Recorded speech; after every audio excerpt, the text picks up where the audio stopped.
கொள்ள ஆண்டவர் தந்த கிருபைக்காகவும், குறிப்பாக பாஸ்டர் ஐயா அவர்களுக்காகவும், வில்பரட் ஐயா அவர்களுக்காகவும், செய்தியை கேட்க வந்திருக்கிறவங்க யாவருக்காகவும் இயேசுவின் நாமத்திலே என் அன்பான வாழ்த்தலை உங்களுக்கு நான் தெரிவித்துக் கொள்கிறேன். ஐயா அவர்கள் சொன்னது போல நான் ஒன்று பெரிய விசேஷமானவன் அல்ல. என்றால் அவர்கள் மிகுந்த அனுபவம் உள்ளவர்கள், அதிகமான ஊழியங்களை செய்தவர்கள். நான் அந்த அளவுக்கு இல்லை. கர்த்தர் கொடுத்த கிருபை என்றுதான் சொல்ல முடியும். 100%. சிறு வயதிலிருந்தே ஆண்டவரை ஏற்றுக்கொண்ட நாட்களிலே அந்த வார்த்தையின் மேல் உள்ள ஒரு தாகமும், வேதத்தை அறிய வேண்டும் என்ற ஒரு வாஞ்சையும், அதற்காக நான் எடுத்த முயற்சிகள், படித்த புத்தகங்கள், எல்லாவற்றுக்கும் மேலாக ஆண்டவருடைய கிருபை இந்த மாதிரியான ஒரு செய்திகளை கர்த்தர் தந்து கொண்டிருக்கிறார். அவ்வளவுதான். ஆகவே நீங்கள் தொடர்ந்து எனக்காக ஜெபிக்கும்படி உங்கள் அன்போடு நான் கேட்டுக்கொள்கிறேன். இந்த நாளிலும் ஆண்டவர் நம்மோடு பேசும்படி ஒரு நிமிடம் தலைதாழ்த்தி நாம் ஜெபிப்போம். நம்முடைய ஆண்டவராகிய இயேசு கிறிஸ்து உயிர்த்தெழுந்து இன்றைக்கும் ஜீவனோடு இருக்கிறார். நாம் இந்த இடத்துல கூடி வந்திருக்கிறதான பெரிய நோக்கம் அவர் நம் நடுவிலே இருக்கிறார் என்ற ஒரு விசுவாசம்தான். இயேசு இந்த இடத்துல இல்லாவிட்டால், பரிசுத்த ஆவியானவர் நம்மோடு பேசாவிட்டால், நாம் இந்த இடத்துல கூடியிருக்கிற இந்த நேரங்கள் எல்லாம் வீண்தான். ஆனால் அதே நேரம் தேவ ஆவியினாலே தொடப்பட்டு, பரிசுத்த ஆவியினாலே கூட்டப்பட்டு அவருடைய வார்த்தையை கேட்கிறதா இருந்தார். அதை விட மேலான சிலாக்கியம் ஒன்றுமில்லை. ஆகாமிய கூடாரங்களில் வாசமாயிருப்பதை பார்க்கிலும் என் ஆண்டவருடைய ஆலயத்தின் வாசற்படியில் காத்து கிடப்பதையே தெரிந்து கொள்வேன் என்று சங்கீதக்காரன் சொல்லுகிறார். அத்தனை ஒரு இனிமையான அனுபவத்தை அவன் பெற்றுக்கொண்டான். அன்பானவர்களே, தேவனுடைய பிரசன்னத்தை வாஞ்சிப்பதும், எல்லாவற்றுக்கும் மேலாக தேவனுடைய வார்த்தையை, உண்மையான வார்த்தையை கேட்பதை விட இந்த உலகத்திலே சிறந்தது எதுவும் இல்லை.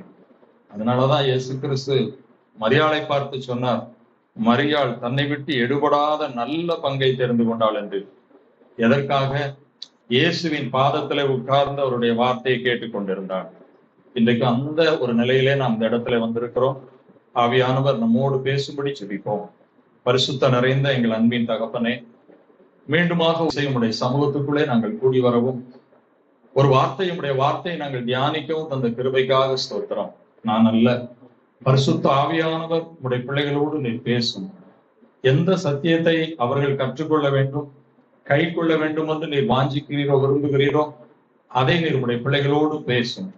இந்த நேரம் முழுவதையும் உமது கரத்திலேயே நாங்கள் ஒப்புக் கொடுக்கிறோம். நீர் வழி நடத்தும்.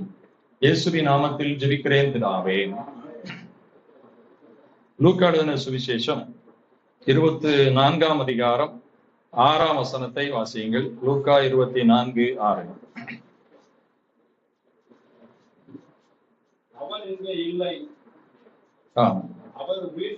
அவர் இங்கே இல்லை, அவர் உயிர்த்தெழுந்தார். அவர் என்றால் இயேசு. இயேசு இங்கே இல்லை, அவர் உயிர்த்தெழுந்தார். இயேசு எங்கே இல்லை? கல்லறைக்குள்ளே இல்லை.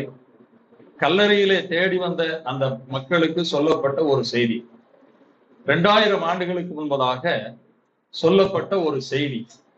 இன்றைக்கு நாம் ஏராளமான செய்திகளை நாள்தோறுமே கேட்கிறோம். ஒருவேளை செய்தித்தாள் வாயிலாக கேட்கிறோம், டிவி மூலமாக கேட்கிறோம், செல்போன் வாயிலாக கேட்கிறோம், சில நபர்கள், மனிதர்கள் மூலமாக கேட்கிறோம். பல்வேறு செய்திகளை நாம் கேட்கிறோம். அரசியல் சம்பந்தமான செய்திகள், சினிமா சம்பந்தமான செய்திகள், வியாபார சம்பந்தமான செய்திகள், மருத்துவ சம்பந்தமான செய்திகள், பல்வேறு செய்திகளை பல்வேறு ஊடகங்களின் வாயிலாக நாம் கேட்டுக்கொண்டிருக்கிறோம். எல்லா செய்திகளுமே எல்லாருக்கும் உரியதா என்றால் இல்லை. சில செய்திகள் நமக்கு வியப்பை உண்டாக்கும், சில செய்திகள் மகிழ்ச்சியை உண்டாக்கும், சில செய்திகள் துக்கத்தை உண்டாக்கும், சில செய்திகள் கோபத்தை உண்டாக்கும், சில செய்திகள் சிரிப்பை உண்டாக்கும். இப்படிப்பட்ட பல்தரப்பட்ட செய்திகளை கேட்கிறோம். ஆனால் எல்லா செய்திகளும் எல்லாருக்குமானதா என்று சொன்னால் இல்லை. இந்த செய்திக்கும் இன்றைக்கு நாம் கேள்விப்படுகிற செய்திக்கும் பெருத்த வேறுபாடு உண்டு. இப்பொழுது நாம் கேள்விப்படுகிற செய்திகள் எல்லாருக்கும் உரியது அல்ல. அந்த செய்திகள் குறிப்பிட்ட காலத்தோடு மறைந்து போய்விடும். ஆனால் இயேசுவின் உயிர்த்தெழுதலின் செய்தி 2000 ஆண்டுகளை கடந்த போதிலும் இன்னும் அது மறைந்து போகவில்லை, பேசப்பட்டு கொண்டே இருக்கிறது. ஒவ்வொரு ஈஸ்டர்லையும் பாருங்க, அவர் உயிர்த்தெழுந்தார், அவர் உயிர்த்தெழுந்தார் என்ற செய்தி உலகமெங்கும் பேசப்பட்டு கொண்டிருக்கிறது. ஆனால் உலகத்திலே வருகிற செய்திகள் ஒரு குறிப்பிட்ட நாளோடு, ஒரு குறிப்பிட்ட வேளையோடு, காலத்தோடு முடிந்துவிடும். இன்றைக்கு நாம் கேட்கிற செய்திகள் எல்லாம் இந்த உலக ஊடகங்களின் வழியாக. ஆனால் இந்த செய்தி வானத்தில் உள்ள தூதன் வாயிலாக சொல்லப்பட்ட செய்தி. மூன்றாவது, இன்றைக்கு நாம் கேள்விப்படுகிற செய்திகள் எல்லாருக்கும் ஒன்றல்ல. ஒரு துக்கத்தை கொடுக்கிற செய்தினா எல்லாருக்கும் துக்கத்தை கொடுக்கறது இல்ல. மகிழ்ச்சியை கொடுக்கிற செய்தினா எல்லாருக்கும் மகிழ்ச்சியை கொடுக்கறது இல்ல. ஒரு சிலருக்கு மகிழ்ச்சியை கொடுக்கும், ஒரு சிலருக்கு துக்கத்தை கொடுக்கும். எல்லா செய்தியும் எல்லாருக்கும் அவசியமானதும் அல்ல. ஆனால் இயேசுவின் உயிர்த்தெழுதலின் செய்தி எல்லா ஜனத்துக்கும் அவசியமானது, எந்த காலத்துக்கும் தேவையானது, எல்லாருக்கும் ஆசீர்வாதமானது, அது மறைந்து போகாத, முடிந்து போகாத, என்றென்றும் பேசப்படுகிற ஒரு செய்தி. அல்லேலூயா. அதுதான் இயேசுவின் உயிர்த்தெழுதலின் செய்தி. இந்த இயேசு கிறிஸ்துவினுடைய உயிர்த்தெழுதலின் செய்தி எப்படிப்பட்ட செய்தி என்பதைத்தான் இந்த கால வேளையில நாம் தியானிக்க போகிறோம். உலக செய்திக்கும் இந்த செய்திக்கும் உள்ள வேறுபாடை பார்த்தோம். ஆனால் இன்றைக்கும் இயேசு கிறிஸ்துவின் உயிர்த்தெழுதலின் செய்தி எப்படிப்பட்ட செய்தி? முதலாவதாக, அது ஒரு அதிசயமான செய்தி அப்படின்னு சொல்லலாம், அல்லது அற்புதமான செய்தி, அல்லது ஆச்சரியமான செய்தி அப்படி சொல்லலாம். இன்றைக்கு நாம் கேள்விப்படுகிற எந்த செய்தியும் கடைசி வரைக்கும் அதிசயமானது என்று சொல்ல முடியாது. ஆதியிலே மனிதன் ஒரு நாகரிகமற்றவனாய் வாழ்ந்தான். காடுகளிலே விலங்குகளைப் போல அலைந்து திரிந்தான். அப்போ அவனுக்கு சமைச்சு கூட உண்ண தெரியாது, ஏன்னா நெருப்பு கண்டுபிடிக்கல. ஒரு முறை காட்டு தீ எரிகிறது, அதிலே விலங்குகள் செத்து அந்த சுடப்பட்டு மடிந்து கிடக்கிறது. அதை எடுத்து சாப்பிட்றான், ருசியா இருக்கிறது. உடனே நெருப்பை கண்டுபிடிக்கிறான். அந்த நெருப்பை கண்டுபிடித்தது அன்றைக்கு அவனுக்கு அது அதிசயமானதா இருந்தது. அப்புறம் கால சக்கரத்திலே போகிறான். அவன் பொருட்களை இழுத்து சென்று கொண்டிருந்த நேரத்திலே சக்கரத்தை கண்டுபிடிக்கிறான். இந்த சக்கரத்தை கண்டுபிடித்த செய்தி அவனுக்கு அதிசயமா இருந்தது. அப்படி வளர்கிறது. ஆடையை கண்டுபிடிக்கிறான். இப்படி நம்முடைய காலத்துக்கு வந்தால், முதலாவது மின்சாரத்தை மனிதன் கண்டுபிடித்த போது அது அதிசயமான செய்தியா இருந்தது. இன்னைக்கு மின்சாரம் இல்லாம உலகம் ஒரு நிமிடம் கூட என்ன செய்ய முடியாது, இயங்க முடியாது, அந்த அளவுக்கு போய்விட்டது. மின்சாரத்தை கண்டுபிடித்த மனிதன் அப்புறம் செல்போனுக்கு, அந்த டிவியை கண்டுபிடிக்கிறான், சந்திரனுக்கு போகிறான், பயணத்துக்கு விமானத்தை கண்டுபிடிக்கிறான். இன்றைக்கு எவ்வளவோ நவீன உலகத்துக்குள்ளே கம்ப்யூட்டர், கணினி எல்லாம் வந்து விட்டது. ஒரு 100 வருஷத்துக்கு முந்தி உள்ள ஒரு மனுஷனை எழுப்பிட்டு நாங்க அமெரிக்காவில் நடக்கிற செய்தியை வீட்டுல இருந்தே பார்ப்போம் அப்படின்னு சொன்னா அவன் நம்புவானா? அது எப்படிப்பா அமெரிக்காவில் நடக்கிறதுங்க பார்க்க முடியும் அப்படின்னு கேட்பான். அவனுடைய அந்த காலம் அப்படிதான். ஒரு 50 வருஷத்துக்கு முன் உள்ள மனிதனை எழுப்பி வச்சுக்கிட்டு நான் இங்க இருந்தே அமெரிக்காவுக்கு இப்ப உள்ளவரோட பேசுவேன்னு சொன்னா நம்புவானா? நம்ப மாட்டான். ஆனா இன்னைக்கு பிறக்கிற பிள்ளைகளுக்கு அதெல்லாம் என்னது, ஒரு அதிசயமான செய்தி கிடையாது. பிறக்கும் போதே அதுக்கு போன பாக்குது, எல்லாம் பாக்குது. என்ன இதெல்லாம் அப்படியா? ஒரு 50 வருடத்துக்கு முந்தி நம்ம அம்மியை தான் பயன்படுத்துறோம். இன்னொரு 50 வருஷம் போனா அம்மினா என்னென்ன செய்வாங்க கேட்பாங்க. இப்படி காலங்கள் மாறும்போது எல்லா செய்திகளும் பழமையாய் போய் கொண்டுதான் இருக்கிறது. அதிசயமான செய்தி என்று சொல்வதற்கு ஒன்றுமே இல்லை. ஆனால் இயேசு கிறிஸ்து பிறப்பு, உயிர்த்தெழுந்த செய்தி இன்றைக்கும் அதிசயமான செய்தியா இருக்குது. இன்னைக்கு யாராவது செத்து 4 நாள் கழிச்சு உயிரோடு எழுப்பிட்டாங்க, அவங்க இன்னைக்கும் உயிரோடு இருக்காங்கிற செய்தி எங்கேயாவது வந்திருக்குதா? 2000 வருடம் ஆனாலும் இந்த செய்தியை, அதிசயமான செய்தியை மாற்ற யாராலும் என்ன செய்ய முடியாது. 2000 வருடம் கடந்தாலும் இந்த செய்தி அதிசயமான செய்தியாகவே இருக்கிறது. ஏனென்றால் இயேசு பிறப்பதற்கு பல 100 ஆண்டுகளுக்கு முன்பதாகவே ஏசாயா தீர்க்கன் அவரை பற்றி சொல்லும் போது, ஏசாயா 9ஆம் அதிகாரம் 6ஆம் வசனத்தில் சொல்கிறார், நமக்கு ஒரு பாலகன் கொடுக்கப்பட்டார், நமக்கு ஒரு குமாரன் பிறந்தார், அவருடைய நாமம் அதிசயமானவர். அவர் அதிசயமானவர் என்ற நாமத்தை கொண்டவர். அவருடைய பிறப்பே அதிசயமானதுதான். அதனாலதான் சாத்தான் இந்த உயிர்த்தெழுதலின் அதிசயமான செய்தி வந்துவிடக் கூடாது என்று எவ்வளவோ தடைகளை அவன் கொண்டு வர முயற்சிக்கிறான். இயேசுவை சிறுவயதிலேயே அழிக்க முற்படுகிறான். இயேசுவின் பிறப்பை பாருங்கள், அதுவும் அதிசயமானதான். இன்றைக்கு ஒரு குழந்தை பிறக்க வேண்டுமானால் ஒரு கணவன் மனைவி உறவிலே தான் பிறக்கும். அதுதான் இயற்கை, அதுதான் சரித்திரம். ஆனால் இயேசு கிறிஸ்து ஒரு கன்னிகையின் வயிற்றிலே பிறக்கிறார். இத்தனை ஆண்டு காலம் கடந்த பின்பும் இப்படி ஒரு அதிசயமான ஒரு குழந்தை பிறந்திருக்கிறதா என்று சொன்னால் இல்லை. அவர் அதிசயமானவர். அவருடைய பிறப்பு அதிசயமானது, அவருடைய வாழ்க்கை அதிசயமானது. இன்றைக்கு எந்த மனிதனும் பாவம் செய்யாத மனிதன் உலகத்துல நாம் ரட்சிக்கப்பட்ட பிறகு பாவத்தை ஜெயித்து வாழுகிறோமே ஒழிய பாவமே செய்யவாத வாழ்க்கை ஆட்டத்திலும் இல்லை. ஆனால் பாவத்தை அனுதினம் ஜெயிக்கிறோம், பாவத்தை அறிக்கை செய்து விட்டு விடுகிறோம், அந்த அனுபவத்துலதான் வருகிறோம். ஆனால் இயேசு கிறிஸ்து பிறந்ததிலிருந்து சிலுவைக்கு செல்லும் வரைக்கும் அவரிடத்துல ஒரு பாவமும் காணப்படவில்லை. அதனாலதான் இயேசு சொன்னார், என்னிடத்தில் பாவம் ஒன்று, உங்களில் யார் என்னை குற்றப்படுத்த முடியும்? நான் கடந்த பெரிய வெள்ளிக்கிழமை தியானிச்சோம். இயேசுவை சிலுவைக்கு ஒப்புக் கொடுக்கும் போது கூட அவரிடத்திலே குற்றம் உண்டு என்று யாராலும் நிரூபிக்க முடியவில்லை. அவர் அதிசயமானவர். பிறப்பு அதிசயமானது, வாழ்க்கை அதிசயமானது, அவருடைய மரணம் உயிர்த்தெழுதலும் கூட அதிசயமானது. அதனாலதான் சாத்தான் என்ன பண்றான் பாருங்க, பிறக்கும் போதே அவர் அழிச்சிடணும். அதனாலதான் யோசேப்பிட்ட போய் ஒரு சந்தேகத்தை உண்டாக்கி விடுகிறான், குழப்பத்தை. அதுலயும் அவர் பிறந்து விட்டார். ஏரோதுவை தூண்டி 2 வயசுக்குள்ள பிள்ளைய கொன்னாலாவது என்ன செஞ்சிடலாம், அழிச்சிடலாமா, இந்த அதிசயமான செய்தியை வரவிடாமல் தடுத்துடலாமா என்றெல்லாம் அவன் திட்டமிட்டான். முடியல. இப்ப பாருங்க, அவர் மரித்து உயிர்த்தெழுந்த பிறகு கூட இந்த செய்தியையும் அதிசயமான செய்தியாய் மாற்றிவிடக் கூடாது என்பதிலே அவன் மிகுந்த தந்திரமாய் செயல்படுகிறான். மத்தேயு 28ஆம் அதிகாரம் 11ஆம் வசனத்துல இருந்து வாசிங்க.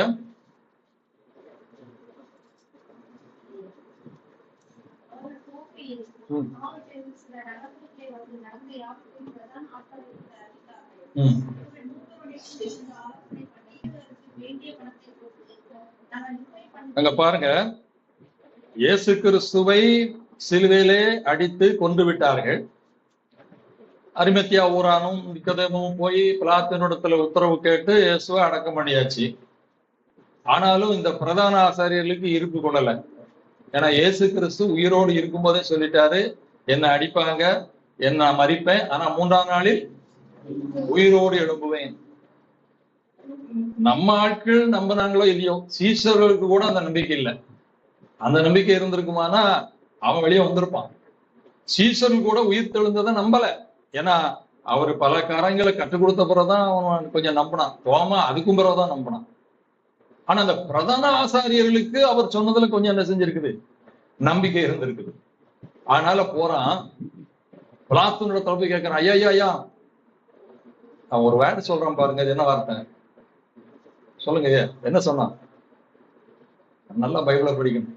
அந்த எத்தன் உயிரோடு இருக்கும் போது நான் 3ஆம் நாள்ல எழும்புவேன்னு சொல்லி இருக்கிறாரு ஐயா. யாரு? ஆண்டவருக்கு அவன் கொடுக்கிற வார்த்தையை பாருங்க. அந்த எத்தன் உயிரோடு இருக்கும் போது நான் 3ஆம் நாள்ல எழும்புவேன்னு சொல்லி இருக்கிறான். ஒருவேளை அவனுடைய சீஷர்கள் வந்து தூக்கிட்டு போயிட்டு உயிரோடு எழும்பிட்டான் அப்படின்னு என்ன செய்யக்கூடாது, சொல்லிடக்கூடாது. ஆகவே நீர் என்ன செய்யணும், கல்லறைக்கு காவல் வைக்கணும். நம்மளை விட சின்ன அநேக நேரங்கள்ல ஆண்டவருடைய வார்த்தையை புறஜாதியார்கள் நம்புறாங்க.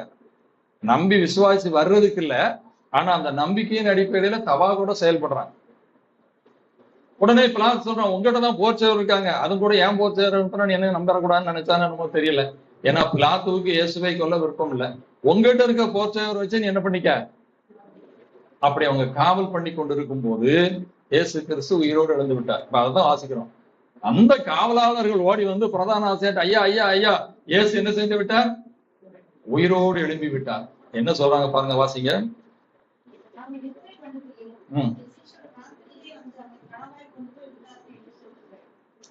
அந்த காவலர்கள் வந்து அப்படி சொன்ன உடனே இவங்க உடனே மூப்பரோட ஒரு கூடுறாங்க. கூடி என்ன செய்யலாம்? உடனே அந்த சேவர்களுக்கு என்ன கொடுக்குறான், லஞ்சம் இப்பவே உருவாயிருக்கு பாருங்க. அந்த சேவர்களுக்கு பணத்தை கொடுத்துட்டு நீ சும்மா இருப்பா, நீ என்ன சொல்லணும், நாங்க தூங்கும் போது சீஷர்கள் வந்து என்ன செய்யுங்க, ஏன்னா பிளாத்துட்டு அந்த கம்ப்ளைண்ட பண்ணிதான் இவன் என்ன செஞ்சிருக்கான், காவல் வச்சிருக்கிறான். நான் தேசாதிபதிகிட்ட போயிட்டுன்னா நாங்க போய் என்னத்தையா சொல்லி ஒண்ணு நினைஞ்சிடும், காப்பாத்திருந்தோம். இந்த பொய் சொல்லும் போது பாருங்க, அந்த பொய்க்குள்ளேயே காட்டி கொடுக்குற ஒரு நிலை இருக்கும். சில திருடர்களை பாத்தீங்கன்னா நல்லா தந்திரமா திருடுவான். ஆனா அங்க ஏதாவது ஒரு எவிடன்ஸை என்ன செஞ்சிருவான், போட்டுட்டு போயிடுவான். அதை வச்சுதான் போலீஸ்காரன் கண்டுபிடிப்பான். நான் பள்ளியில பணியாற்றும் போது, நான் பிரைமரி ஸ்கூல்ல தான் வேலை பார்த்தேன். எல்லாமே 10 வயசுக்கு கீழ உள்ள பிள்ளைங்க. காலை பிரேயர் நடக்கும்போது சொல்லுவேன், ஜெபம் பண்ணும் போது யாரும் என்ன செய்யக்கூடாது, கண்ணை திறக்க கூடாது அப்படின்னு சொல்லுவது. ஒரு நாள் ஜெபம் பண்ணி முடிஞ்ச உடனே ஒரு பையன், சார் இந்த பாபுராஜ் நீங்க ஜெபம் பண்ணும் போது கண்ணை திறந்துட்டான் சார் அப்படின்னு சொன்னான். அவனை அறியாமலேயே சொல்றான். கண்ணை திறந்தான் உனக்கு தெரியுமாடா? உண்மையா? ஆமா சார். எப்படி உனக்கு தெரியும்? நான் பார்த்தேன் சார். அவன் அங்க இருந்து எட்டி பார்த்துட்டே இருந்தான்.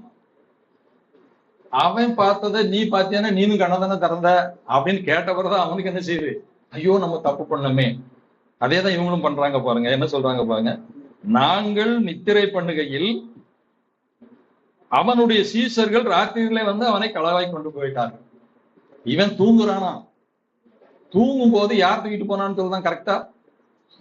தூங்கணும் என்ன சொல்லணும், தூங்கணும் யாரோ தூக்கிட்டு போயிட்டாங்கன்னு சொன்னா அது நியாயம். நாங்கள் தூங்கும் போது அவனுடைய சீசர்கள், ஏன்னா அங்க பிளாத்துக்கிட்ட அதான் கம்ப்ளைண்ட் பண்ணியிருக்கான், சீசர்கள் வந்து தூக்கிட்டு போயிடுவானோ காவல் வைய. அவன் சொல்லுகிற பொய் அங்கேயே பொய்ன்னு தெரியுது. ஆனா அது நிக்கல. இன்னைக்கு 2000 ஆண்டுகளை கடந்தாலும் நீ பொய் சொன்னாலும் பொய் நிற்கவில்லை. இயேசு உயிர்த்தெழுந்தார் என்ற செய்தி இன்றைக்கும் ஒலித்துக் கொண்டேதான் இருக்கிறது. அல்லேலூயா. உண்மையை ஒரு நாளும் யாராலும் என்ன செய்ய முடியாது. கொஞ்ச நாள் வேணா மறைச்சு வைக்கலாம், மூடி வைக்கலாம். அப்படியானால் இந்த உயிர்த்தெழுந்த செய்தி அதிசயமான செய்தி.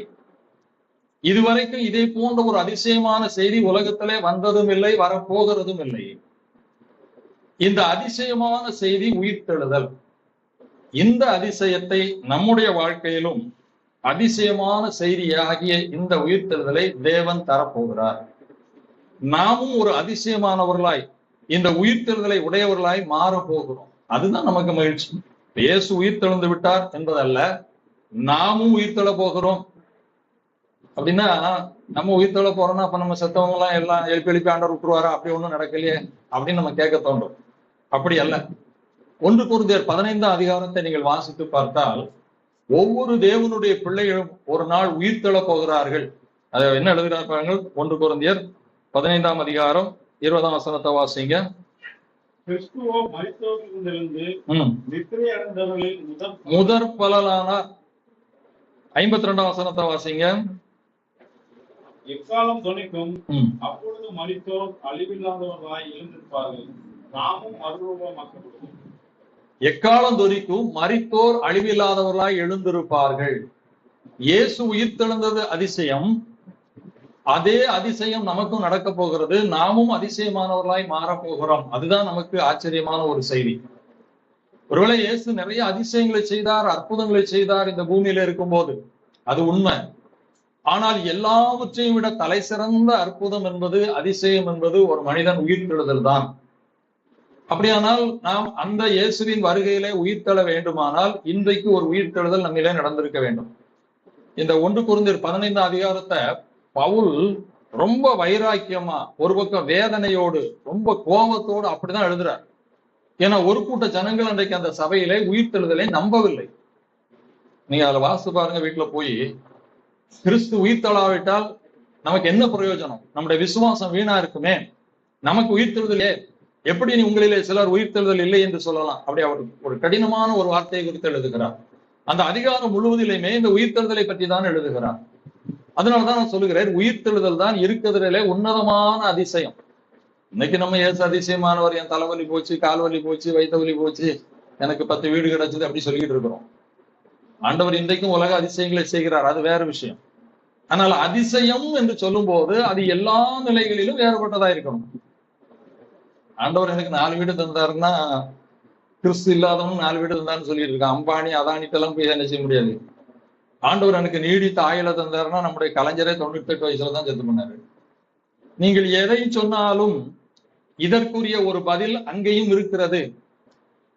ஆனால் நான் உயிர்த்தெழுவேன் என்ற நம்பிக்கையை சொல்லும் போது அங்க பதில் கிடையாது. ஆகவே அதிசயங்களில் எல்லாம் சிறந்த அதிசயம் இயேசு உயிர்த்தெழுந்தார், நாம் உயிர்த்தெழுகிறோம்.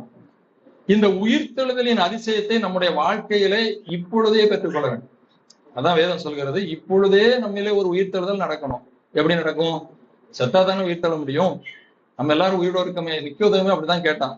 இயேசு சொன்னார், மறுபடியும் நீ பிரபாவிட்டால் தேவனுடைய ராஜ்யத்துக்குள் அவனுக்கு நியாயமான ஒரு சந்தேகம் இருக்கு. மறுபடியும் பிறக்க சொல்றாரு. ஒரு முறை தாயின் வயிற்றிலிருந்து பிறந்து வந்தாச்சு, இப்ப பிறக்கணும்னா திரும்ப தாய் வயிற்றுக்குள்ள போய் பிறக்கணுமா? அதே கேள்விதான் கேள்வி. நீங்க இப்பவுமே உயிர் தள்ளணும் அப்படின்னா என்ன அர்த்தம்? நான் செத்துட்டு உயிர் தள்ளணுமா? இல்லை, இது ஆவிக்குரிய உயிர்த்தல். அங்கேயும் அதான் சொல்லுகிறார், மாம்சத்தினால் பிறப்பது மாம்சமாயிருக்கும், ஆவியினால் பிறப்பது ஆவியாயிருக்கும். அப்ப இப்ப என்ன உயிர்த்தெழுதல்? இந்த உலகத்திலே பிறந்த எல்லா மனிதனுமே பாவத்திலே தான் என்ன செய்கிறான்? பிறக்கிறான். பாவத்திலே பிறந்த மனிதன், பாவத்திலே வாழ்கிற மனிதன் செத்தவனுக்கு சமம். அப்படிதான் வேதமும் சொல்லுகிறது. நீங்க வெளிப்படுத்தின விசேஷம் 3ஆம் அதிகாரம் 1ஆம் வசனத்தை வாசிங்க. அந்த சபைக்கு அவர் எழுதும் போது என்ன எழுதுகிறார்? வெளிப்படுத்தல் 3:1 வாசியுங்கள்.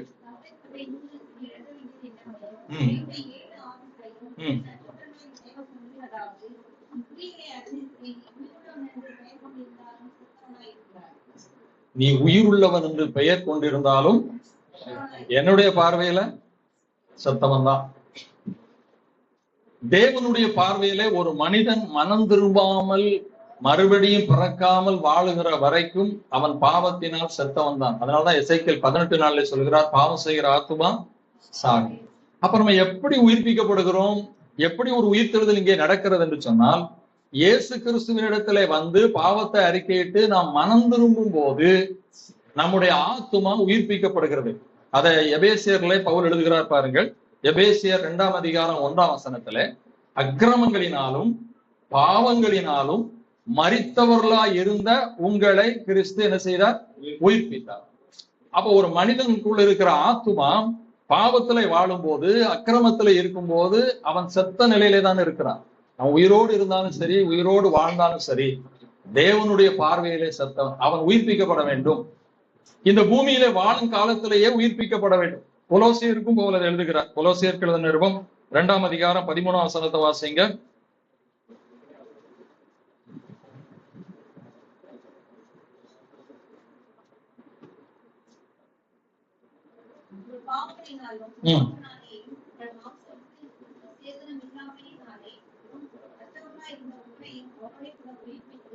மரித்தவர்களாய் இருந்த உங்களையும் அவரோடு கூட உயிர்ப்பித்து. அப்ப இந்த பூமியிலேயே நாம் உயிரோடு, சரீரத்திலே உயிரோடு வாழும் போதே நம்மளே ஒரு உயிர்த்தெழுதல் என்ன செய்யணும்? நடக்கணும். அதுதான் ரட்சி, அதுதான் மனம் திரும்புதல், அதுதான் இயேசுவை ஏற்றுக்கொள்ளுதல். இந்த உயிர்த்தெழுதலை பெற்றவர்கள் தான் திரும்ப சரீரத்திலே மரிக்கும் போது வேதம் சொல்கிறது, கிறிஸ்துவுக்குள் மரித்தவர்கள் பாக்கியவான்கள். வெளிப்படுத்தல் 14 கிறிஸ்துவுக்குள் மரித்தவர்கள் பாக்கியவான்கள். மரிச்ச எல்லாரும் பாக்கியவான்கள் அல்ல. இன்னைக்கு கல்லறையில எவன் எப்படி மரித்தாலும் சரி, இவர் கர்த்தருக்குள் அடக்கம் பண்ணப்பட்டார், உயிர்த்தெழுதல் நாளுக்கு விதைக்கப்பட்டார்னு சொல்லி அடக்கம் பண்றோம், அது முக்கியம் இல்லை. ஆனா வேதத்தின்படி ஒரு மனிதன் கிறிஸ்துவுக்குள், அதாவது இந்த உலகத்திலே வாழும் போதே பாவத்துக்கு மரித்து, அதான் ஞானஸ்நானம், பாவத்துக்கு மரித்து நீதிக்கு உயிர்ப்பித்து அந்த ஆத்மா உயிருள்ள வாழ்க்கை வாழும் போது அவன் சரீர மரணம் வரும்போது கிறிஸ்துவுக்குள் மரிக்கிறான். அப்படிப்பட்ட மனிதர்கள் இயேசு வரும்போது அவருடைய வருகையில என்ன செய்கிறார்கள்? உயிர்ப்பிக்கப்படுவார்கள். அதான் கிறிஸ்துவுக்குள் மரித்தவர்கள் முதலாவது எழுந்திருப்பார்கள். இந்த உயிர்த்தெழுதல் தான் நம்முடைய வாழ்க்கையிலே பெரிய அதிசயம். இந்த உயிர்த்தெழுதலிலே பங்கு பெற முடியாமல் போனால், இந்த உலகத்துல இயேசு எனக்கு 10,000 வீடு தந்தார், என் ஊழியத்தை இப்படி ஆசீர்வாதி என்ன சொல்லியும் பிரயோஜனம் இல்லை. ஏனென்றால் இது பெரிய அதிசயம் இல்லை ஆண்டவருடைய பார்வையில். நான் ஒரு சில வசனங்களை உங்களுக்கு சொல்லுகிறேன். இயேசு எதை பெரிய அற்புதமாக மேன்மையாக எண்ணினார் என்று சொல்லி லூக்கா எழுதின சுவிசேஷம் 15ஆம் அதிகாரம் 7ஆம் வசனத்தையும் 10ஆம் வசனத்தையும் வாசித்தீங்கன்னா, மனம் திரும்புகிற ஒரு பாவிய நிமித்தம் பரலோகத்துல என்ன செய்யுமா? சந்தோஷம் உண்டாகும். மற்ற அற்புதங்கள் எல்லாம் பூமியில தான் சந்தோஷத்தை உண்டாகும். ஒரு வியாதி சுகமாச்சுன்னா நமக்கு அந்த குடும்பத்துக்கு மகிழ்ச்சி, நமக்கு ஒரு நல்ல நன்மை கிடைக்குதுன்னா மகிழ்ச்சி. ஆனா பரலோகத்துல சந்தோஷத்தை உண்டாக்குறது எது? ஒரு பாவி என்ன செய்ய வேண்டும்? மனம் திரும்ப வேண்டும். அதனாலதான் இயேசு கிறிஸ்து அந்த சகையும் மனம் திரும்பும்போது அவன் வீட்டுக்குள்ள போறார், அவர் மகிழ்ச்சி அடைகிறார். ஒரு சமாரியா ஸ்திரீக்காக தனிமையிலே மத்தியான நேரத்தில் அங்க போய் காத்திருக்கிறார். அவருடைய உள்ளம் எல்லாம் ஒரு பாவி மனம் திரும்ப வேண்டும். மனம் திரும்புதல் இல்லாமல் பெறுகிற ஆசீர்வாதத்திலே ஒரு பிரயோஜனம் இல்லை. பரலோகத்தை மகிழ்விக்கிற ஒரு பெரிய அற்புதம், ஆசீர்வாதம் பாவி மனம் திரும்புதல். மார்க் 2ஆம் அதிகாரத்தை வாசி பாருங்க. ஒரு திமிர்வாதக்காரனை கொண்டு வராங்க. முதல்ல இயேசு என்ன சொன்னார்? உன் பாவங்கள் உனக்கு மன்னிக்கப்பட்ட. உடனே என்னப்பா பாவங்களை மன்னிக்கிறார்? அவன் கொண்டு வந்தது திமிர்வாதத்தை சுகமாக்க. ஆனா இவர் முதல்ல சொல்றது பாவம் உனக்கு மன்னிக்கப்பட்டது, ரெண்டாவது எழுந்து நடங்கிறார். அப்போ ஒரு கேள்வி கேட்கிறார், பாவங்கள் மன்னிக்கப்பட்டது என்று சொல்வதோ நீ எழுந்து நட என்று சொல்வதோ எது எளிது? எது எளிது? ரெண்டுமே கஷ்டம் தான் நமக்கு. ஆனா ஆண்டவருக்கு எழுந்து நடன்னு சொல்றது ரொம்ப லேசு. பழைய ஏற்பாட்டு காலத்திலேயே என்னென்ன அற்புதங்களையோ அவர் செஞ்சார். ஆனா ஒரு மனுஷனுடைய பாவத்தை மன்னிக்க வேண்டுமானால் அவர் சிலுவையிலே பலியாக தன்னை ஒப்பு கொடுக்க வேண்டும். அது ரொம்ப கஷ்டம்ப்பா. பாவங்களை மன்னிக்க யாராலையும் முடியாது. மனுஷகுமாரன் ஒருவருக்கு தான் அதிகாரம் இருக்கிறது. அப்ப எவ்வளவு முக்கியப்படுத்துகிறார் பாருங்கள் பாவ மன்னிப்பை. அதே போல 10 குஷ்டரோகிகளை சுகமாக்கும் போது 10 பேரும் போயிட்டான், சுகமாயி போயிட்டான். திரும்பி வந்தது ஆண்டவர் சொல்லுகிறாரு, நான் ஒருத்தன் தான் திரும்பி, ஒருவேளை எனக்கு நன்றி சொல்ல வரலையே, அந்த அடிப்படையில அவர் சொல்லல. அதுக்கு பின் பாருங்க, உன் விசுவாசம் உன்னை ரட்சித்தது. ரட்சிப்பை பெறாமல் போயிட்டான் 9 பேரும் சரீர சுகத்தோடு. ஆனால் இவன் ஒருவன் தான் ரட்சிப்பை பெறுகிறான். அதே போல இயேசுவின் சீடர்களுக்கு அவர் கட்டளை கொடுத்து அனுப்புகிறார், போங்க சுவிசேஷத்தை அறிவிங்க, அற்புதத்தை செய்யுங்க, பிசாசுகளை துரத்துங்க. இவங்களுக்கு தலகால் புரியல. போன உடனே அங்க பிசாசெல்லாம் ஓடுது, அற்புதம் நடக்கு. ஓடி வராங்க, வந்து சொல்றாங்க, ஒரு ஆண்டவரே உம்முடைய நாமத்தினாலே பிசாசு எங்களுக்கு ஓடுது, கீழ்ப்படிது, ஆவிகள் எங்களுக்கு கீழ்ப்படுகிறது. எஸ் என்ன சொன்னா தெரியுமா? ஆவிகள் உங்களுக்கு கீழ்ப்படுகிறதுக்காக நீ இன்னும் பெரிய சந்தோஷப்படுறாதப்பா, அது ஆபத்து. ஏன்னா யூதாசுக்கும் ஆவி கீழ்ப்படியாதான் செய்யுது. அவனும் ஆரம்ப காலகட்டத்துல பிசாசம் கட்டி இருப்பான், அற்புதத்தை செஞ்சிருப்பான். ஏன்னா வேதத்துல யூதா செய்யலன்னு சொல்ல, 12 பேருக்கும் அதிகாரம் கொடுத்துதான் அனுப்புகிறான். ஆனா அந்த யூதாசு தான் கடைசியில விழுந்து போயிட்டான். அதுக்கு சந்தோஷப்படாத, உங்களுடைய நாமங்கள் பரலோகத்திலே எழுதியிருக்கிறதற்காக சந்தோஷப்படுங்க. அப்ப அதிசயத்திலேயே பெரிய அதிசயம், நாம் இயேசுவோடு உயிர்த்தெழுகிற அனுபவத்திலே வாழ வேண்டும். இங்கேயே அந்த உயிர்த்தெழுதலை பெற வேண்டும். இந்த இஸ்ரவேல் ஜனங்களை எடுத்துக்கொள்ளுங்கள். ஆண்டவர் உங்களை எங்க கூட்டு வந்தாரு? எங்க வாக்கு பண்ணாரு? கானான் தேசத்துக்கு. அந்த தேசம் எப்படிப்பட்டது? பாலும் தேனும் ஓடுகிற தேசம். இங்க அடிமையா கிடந்தாங்க, அங்க கூட்டிட்டு போறாரு. போற வழியில பாருங்க, முதலையே தடை வருது, செங்கடலை 2ஆ குடிச்சிட்டாரு. பெரிய அற்புதம். அப்புறம் அவங்களுக்கு சாப்பாடு எல்லாம் பொங்க முடியாது, ஆனாலும் வானத்துல இருந்து என்ன கொடுக்குறாரு? மண்ணா கொடுக்குறாரு. உடையெல்லாம் வாங்க முடியாது, அந்த உடை 40 வருஷமும் பழமாக போகாதபடி செஞ்சுட்டாரு. பாதரட்சியும் செருப்பும் வாங்க முடியாது, அது தேயாம பண்ணிட்டாரு. அந்த ஜனங்கள் பகல்ல நடக்குன்னா அவ்வளவு குடம் வாங்கி கொடுக்க முடியுமா? ஆனாலும் மேக ஸ்தம்பத்தை கொடுத்துட்டார். ராத்திரி டார்ச் லைட் கொடுக்க முடியுமா? அக்கடி ஸ்தம்பத்தை கொடுத்தார். இவ்வளவு அற்புதத்தை செய்து கொண்டு போறார். ஆனா அங்க சில குறைகளும் இருக்குது. செங்கடலை தாண்டி வந்த உடனே 3 நாள் என்ன இல்லை? தண்ணி இல்லை. அப்புறம் தண்ணி கிடைக்கிறது எப்படி இருக்குது? கசப்பா இருக்குது. உடனே உங்களுக்கு மண்ணாம கொடுத்து சாப்பிட்டுக்கிட்டு இருக்கான். கொஞ்ச நாள் கழிச்சு சலிச்சு போச்சு. அவன் சொல்றான், என்னையா நாங்க எகிப்து தேசத்துல என்னெல்லாம் சாப்பிட்டாங்களாம்? எண்ணாகமும் 11ஆம் அதிகாரம் 6ஆம் வசனத்தை வாசிங்க. என்ன சொல்றான் பாருங்க. எண்ணாகமும் 11:6.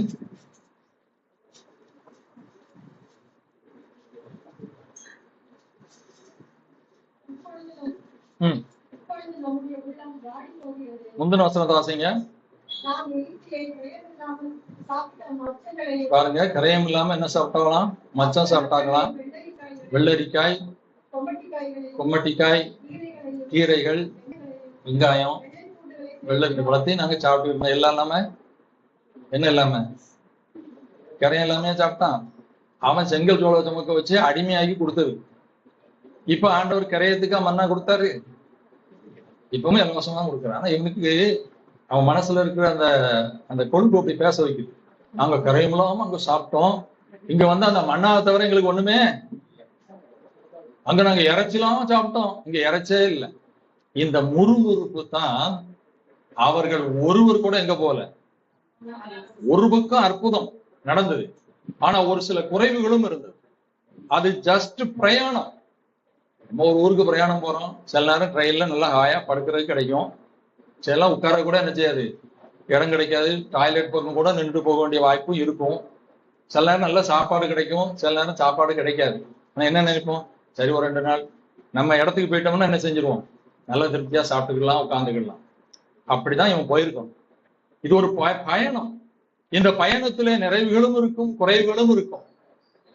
நாம ஆண்டவர் அழைத்து செல்கிற இடம் ஒரு பாலும் தேன் ஓடுகிற கானான் தேசம். கொஞ்சம் கூட பொறுப்பு இல்லாம முறுமுறுத்ததுனால ஒருத்தன் கூட எங்க போல, 2 பேரை தவிர எல்லாம் வனாந்தரத்துல அழிக்கப்பட்டான். அன்பான தேவனுடைய பிள்ளைகளே, கிறிஸ்தவ வாழ்க்கை என்பது ஏதோ மற்ற மனிதர்கள் வாழ்கிற வாழ்க்கை கொண்டதல்ல. ஆனா இன்னைக்கு அப்படி காட்டிட்டாங்க கிறிஸ்தவர்.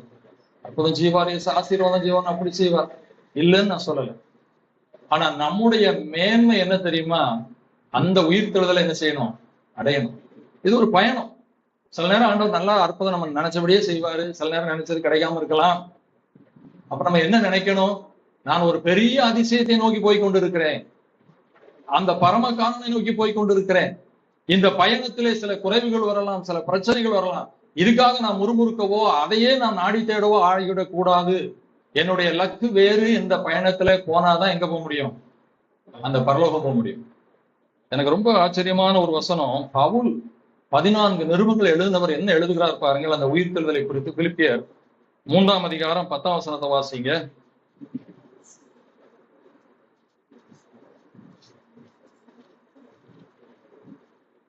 இப்படி நான் அவரை அவருடைய உயிர்த்தெழுதலின் வல்லமையையும் அவருடைய பாடுகளின் ஐக்கியத்தையும் அறிந்ததும் அவருடைய மரணத்துக்கு ஒப்பான மரணத்துக்குள்ளாகி எப்படியாயினும் நான் மரித்தோரில் இருந்து உயிரோடு எழுந்திருப்பதற்கு தகுதியாகும்படிக்கு அவருக்காக எல்லாவற்றையும் நஷ்டம் என்று விட்டேன். அவ்வளவு பெரிய பவுல் அந்த உயிர்த்தெழுதலே நான் பங்கு பெறனா எனக்கு ஒரு தகுதி வேணும். அந்த தகுதியை பெறுவதற்கு எனக்கு லாபமா இருந்தது என் படிப்பு, என்னுடைய பதவி, என்னுடைய பணம், என்னுடைய அந்தஸ்து, என்னுடைய பெருமை, ஸ்டேட்டஸ் எல்லாவற்றையும் குப்பையாய் விட்டு விட்டேன். அந்த உயிர்த்தெழுதலை பெறுவது ரொம்ப லேஸ் இல்லை. இன்னைக்கெல்லாம் கிறிஸ்தவ வாழ்க்கையை லேசாகி விட்டாங்க. எப்படினாலும் நீ வாழ்ந்துக்கா, சும்மா ஆலயத்துக்கு வந்தா போதும், அல்லது ஊழியத்துக்கு போனா போதும், காணிக்கை கொடுத்தா போதும், பாட்டு இல்ல. பவுல் சொல்கிறார், அதை நான் அடைய வேண்டுமானால் இந்த உலகத்துக்கு ஒத்த வேஷம் நான் தரிக்க முடியாது. இந்த உலகத்திலிருந்து என் இயேசுவை பிரியப்படுத்துகிற நான் வாழ வேண்டும்.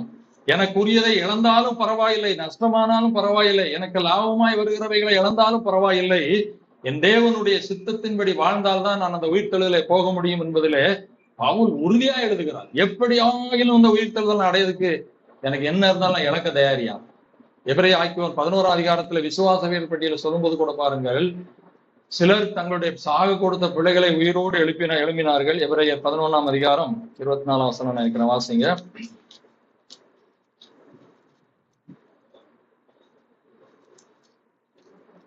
முப்பத்தஞ்சு.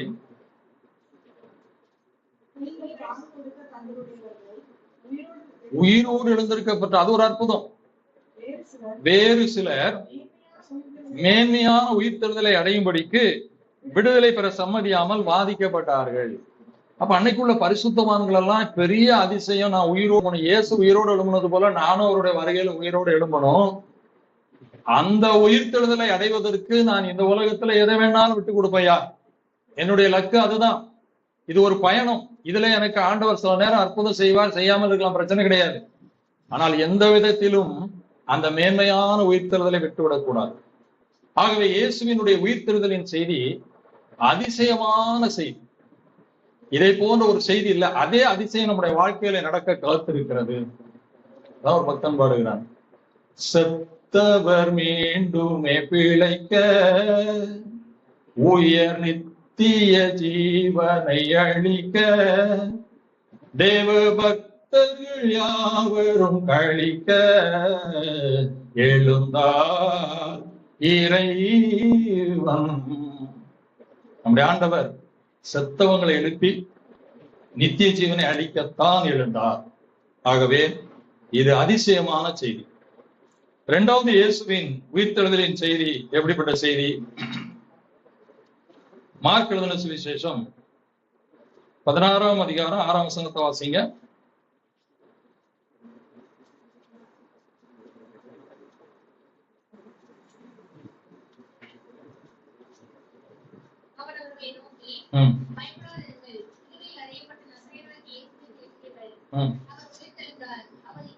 பயப்படாதிருங்கள். இப்ப இயேசுக்கு போன உடனே அந்த சீஷர்கள் எல்லாருக்கும் ஒரு பயம் பிடிச்சிட்டு, இன்னும் நீங்க சொல்ல போனீங்கன்னா சீஷர்கள் எல்லாம் பயந்து அறவீட்டை கூட்டிட்டு தெரிஞ்சுட்டாங்க, நம்மளையும் கொன்றக்கூடாது அப்படின்னு சொல்லி பயந்து ஒளிஞ்சுக்கிட்டு இருக்காங்க. இப்ப அந்த உயிர்த்தெழுதலின் செய்தி அவருடைய பயத்தை நீக்கிறது, அச்சத்தை நீக்கும் செய்தி, அதிசயமான செய்தி. இரண்டாவது அச்சத்தை நீக்குகிற ஒரு செய்தி, பயத்தை போக்குகிற செய்தி இயேசுவினுடைய உயிர்த்தெழுதலின் செய்தி. இப்ப இப்படி பயந்து கதவை பூட்டிட்டு இருக்கும்போது இயேசு கிறிஸ்து போகிறார். யோவான் 20:19 நீங்க வாசி பாத்தீங்கன்னா, இயேசு போய் உங்களுக்கு சமாதானம், பயப்படாதீங்க. இந்த உயிர்த்தெழுந்த இயேசுவின் செய்தியை கேட்ட பிறகு பயந்து அறை வீட்டுக்குள் அடைபட்டு கிடந்த சீஷர்கள் என்ன பண்ணாங்க? வெளியே வந்துட்டாங்க. நீங்க அப்போஸ்தலர்களுடைய வாசி பாருங்க, எந்த பிரதான ஆசிரியர்களுக்கு பயந்து அறை வீட்டுக்குள்ள இருந்தாங்களோ இப்ப வெளியே வந்து அவங்ககிட்ட சொன்னாங்க, நீங்கள் இயேசுவை சிலுவையில் அடித்து கொண்டீர்கள், தேவன் அவரை மரித்தோரிலிருந்து எழுப்பினார், அதற்கு நாங்கள் சாட்சிகள். தைரியமா இருக்காங்க. திரும்ப பிடிச்சு அடிச்சு நீ இதெல்லாம் சொல்லக்கூடாது அப்படிங்காங்க. போயா, உனக்கு பயப்படுறதை விட்டு அவர் தேவனுக்கு பயப்படாமல் இருக்கிறது கஷ்டமா?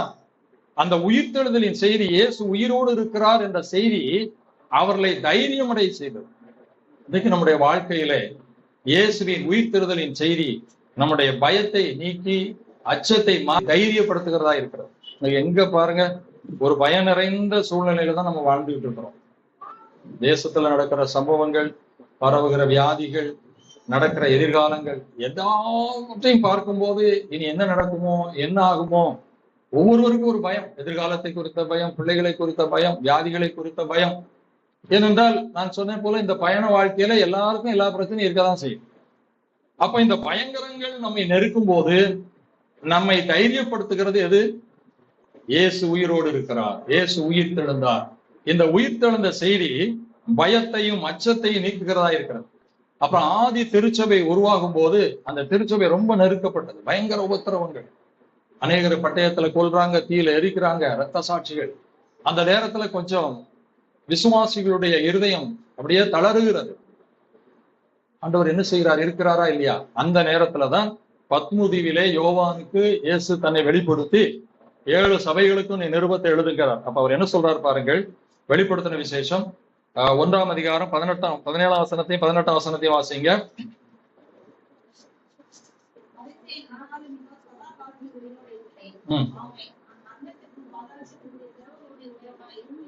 இப்ப சபைக்கு எழுது, நான் செத்து போயிட்டு அப்படியே போகல, இன்னைக்கு நான் என்ன செய்கிறேன்? உயிரோடு இருக்கிறேன். மட்டுமல்ல, மரணத்துக்கும் பாதாளத்துக்கும் உரிய திறவுகோல் என்கிட்டதான், பயப்படாதங்க, போங்க. அதன் பின்புதான் அந்த திருச்சபையில மக்கள் வீறு கொண்டு எழும்புகிறார்கள். அப்படியானால் இயேசு உயிர்த்தெழுந்தார் என்ற செய்தி ஒவ்வொரு தலைமுறையிலும் தேவனுடைய பிள்ளைகளுடைய பயத்தை நீக்கி அவர்களை தைரியப்படுத்துகிறதா இருக்கிறது. இன்றைக்கும் நம்முடைய வாழ்க்கையிலே நமக்கு சோர்வு வரும்போது, பயம் வரும்போது, திகில் வரும்போது, இயேசு உயிரோடு இருக்கிறார், இயேசு உயிரோடு இருக்கிறார் என்ற செய்தி தான் பயத்தை போக்குறது. இந்த இஸ்ரவேல் ஜனங்களை பாருங்க, அப்புறம் கொஞ்சம் கொஞ்சமா கொண்டு வந்து யோசுவா கிட்ட கொடுத்து அவங்க எங்க வந்துட்டாங்க? கானானுக்கு பக்கத்துல வந்துட்டாங்க. அப்ப மோசே ஒரு 12 பேரை தேர்ந்தெடுத்து, நீங்க போகிற பாலும் தேசம் தான் இருக்குது பாரு, அந்த தேசத்தை போய் சுத்தி பார்த்துட்டு வேவு பார்த்துட்டு வாங்க அப்படின்னு அனுப்புறான். இந்த 12 பேரும் போனாங்க, போய் தேசத்தெல்லாம் பார்த்தாங்க. நீங்க அந்த பகுதியை வாசிப்பதான் என்னாகுமோ 13ஆம் அதிகாரம் 30ஆம் வசனத்தை வாசிங்க. என்னாகுமோ 13:30.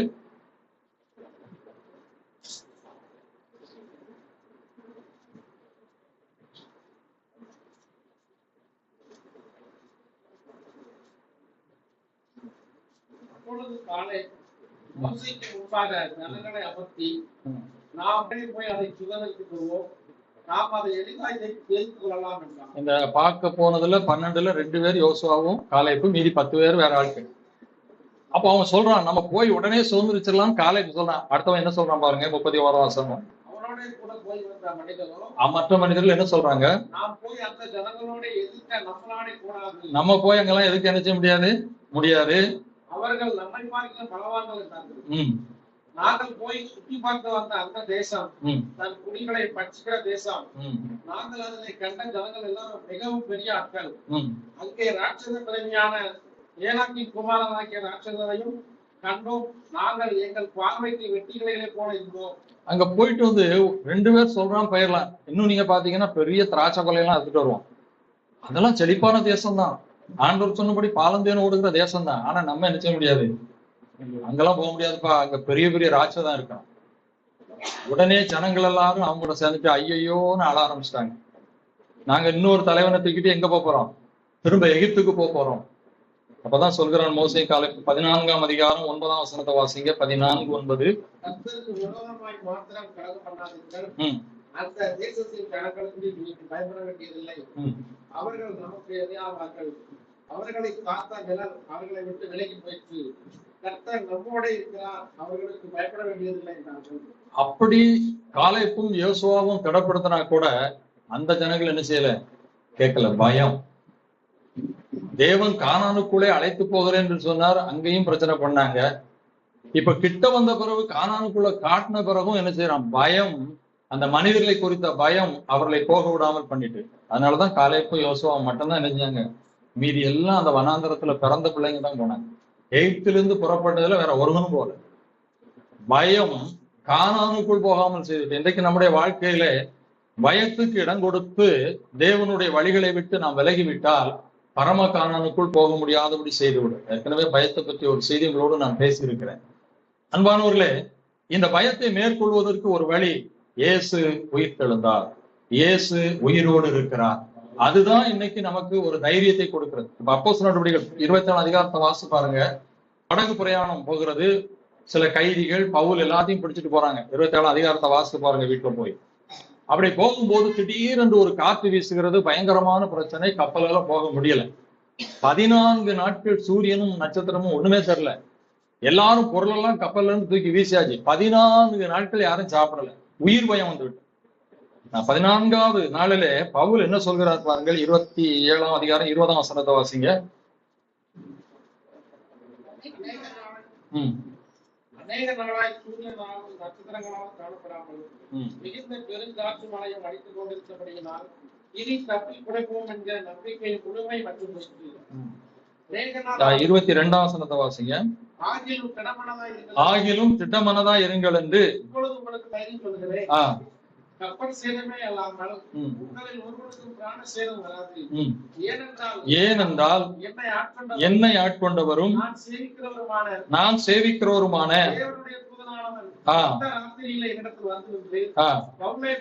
பவுலே பயப்படாதே, முன்பாக நிற்க வேண்டும்.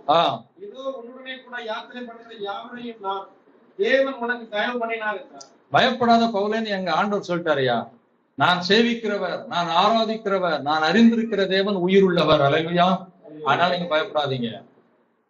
அப்போ உயிர் தேவன் இயேசு உயிரோடு இருக்கிறார் என்ற செய்தி தான் நம்முடைய வாழ்க்கையில வருகிற பயத்தை நீக்கக்கூடியதா இருக்கிறது. பல நேரங்கள்ல என் வாழ்க்கையில கூட நீ ஊழியக்காரனோடனே வராதுன்னு நினைக்க கூடாது. பயங்கள், பிரச்சனைகள், போராட்டம் வரும்போது நான் அடிக்கடி என்னுடைய ராத்திரி மேல் வீட்டு மொட்டை மாடியில போய் ஜெபிப்பது உண்டு. அப்படிப்பட்ட சில சோர்வான நேரங்கள்ல அப்படியே உட்கார்ந்து அப்படியே மேல பார்க்கும் போது வானத்துல என்ன இருக்கும், அந்த நட்சத்திரங்கள் தெரியும். அப்ப என் உள்ளத்துல ஒரு எண்ணம் வரும், ஆண்டவரே, ஆதியாகமம் 10ஆம் அதிகாரம் ஆபிரகாமை தேவன் அழைக்கும் போது அவன் ரொம்ப பயந்துகிட்டு இருக்கிறான். அந்த நேரத்துல அவர் அவனை கூட்டிட்டு வந்து என்ன சொல்வார், ஆபிரகாமே, வானத்தை நீ அண்ணாந்து பார், அங்க இருக்கிற நட்சத்திரங்களை பார், இதே போல உன் சந்ததி என்ன செய்வேன், பெருக பண்ணுவேன் அப்படின்னு சொல்லுவார். அப்ப நான் யோசிப்பேன், ஆண்டவரே, நீர் ஆபிரகாமை கூட்டிட்டு வந்து இந்த நட்சத்திரத்தை தான் காட்டி இருக்கிறீர். இன்னைக்கு ஆபிரகாம் நம்மகிட்ட என்ன செய்யல இல்ல, ஆனா நீர் எப்படி இருக்கிறீர், உயிரோடு இருக்கிறீர். அந்த நட்சத்திரமும் நீர் படைத்த நட்சத்திரமும் இருக்கிறது. அவனை பயப்படாதே என்று சொன்ன ஆண்டவர் இன்றைக்கு எங்களையும் பயப்படாதே என்று தானே சொல்லுகிறீர். அந்த நட்சத்திரத்தை பார்க்கும் போது நீர் உயிரோடு இருக்கிறீர் என்பதையும் நீர் பயப்படாதே என்று சொன்ன வார்த்தையும் எனக்கு நினைவுக்கு வருகிறது அப்படின்னு சொல்லி பல நேரங்களிலே நான் அப்படியே தைரியப்படுத்தினது உண்டு. அன்பானவர்களே, இயேசு உயிரோடு இருக்கிறார் என்ற ஒரு நினைவுதான் நம்முடைய வாழ்க்கையிலே வருகிற பயத்தை நீக்கி நம்மை ஒரு தைரியப்படுத்துகிறதா இருக்கிறது. அதனாலதான் இந்த உயிர்த்தெழுதலின் செய்தி அதிசயமான செய்தி மட்டுமல்ல, அச்சத்தை நீக்குகிற செய்தியா இருக்கிறது. அன்றைக்கு இருந்த பரிசுத்தவான்கள் எல்லாருமே பயமில்லாமல் அந்த சோர்வடையும் போது அப்படி எழும்பி நடந்ததற்கு ஒரு காரணம், இயேசு உயிரோடு இருக்கிறார், இயேசு உயிரோடு இருக்கிறார், இயேசு ஜீவனோடு இருக்கிறார். அந்த ஒரு எண்ணம் தான் பயத்தை நீக்குகிறது. அன்பானவர்கள், இன்றைக்கும் நம்முடைய வாழ்க்கையில பயம் நிறைந்த சூழ்நிலைகள் வரத்தான் செய்யும், வராமல் இருக்காது. அந்த நேரத்துல உங்களை தைரியப்படுத்துவதற்கு என் இயேசு இன்றைக்கும் உயிரோடு இருக்கிறார், அவர் இன்றைக்கும் ஜீவனோடு இருக்கிறார். அவர் மரித்தவர் அல்ல, எந்த ஒரு நம்பிக்கை, அந்த ஒரு செய்தி நம்ம என்ன செய்கிறது? பயத்தை நீக்குகிறது. மூன்றாவது உயிர்த்தெழுதலின் செய்தி எப்படிப்பட்ட செய்தி என்று பார்த்தால், ஆறுதல் தரக்கூடிய ஒரு செய்தி. யோவான் எழுதின சுவிசேஷம் 20ஆம் அதிகாரம் 15ஆம் வசனத்தை வாசிங்க. 20:15.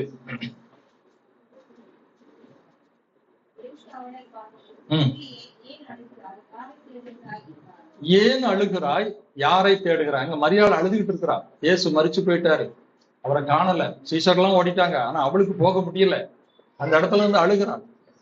அப்பொழுதுதான் அங்கே ஒருவர் தெரிகிறார். ஒரு தோட்டக்காரன் போய், ஐயா அவரை இடத்தையா சொல்லுங்கயா, நான் போய் பார்த்துக்கிறேன். அப்பதான் இயேசு மரியாளே அப்படிங்கிறாரு. அப்பதான் அவளுக்கு இயேசுன்னு தெரியுது.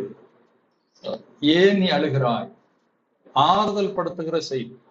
நீங்க பாருங்க, இந்த சீஷர்கள் எல்லாம் இயேசு மரித்து விட்டார் என்று சொல்லி பயந்து ஒளிந்து இருக்கும்போது, இயேசு உயிரோடு எழும்பி விட்டார் என்ற செய்தி தான் அவர்களுக்கு ரொம்ப ஆறுதலை கொடுத்தது.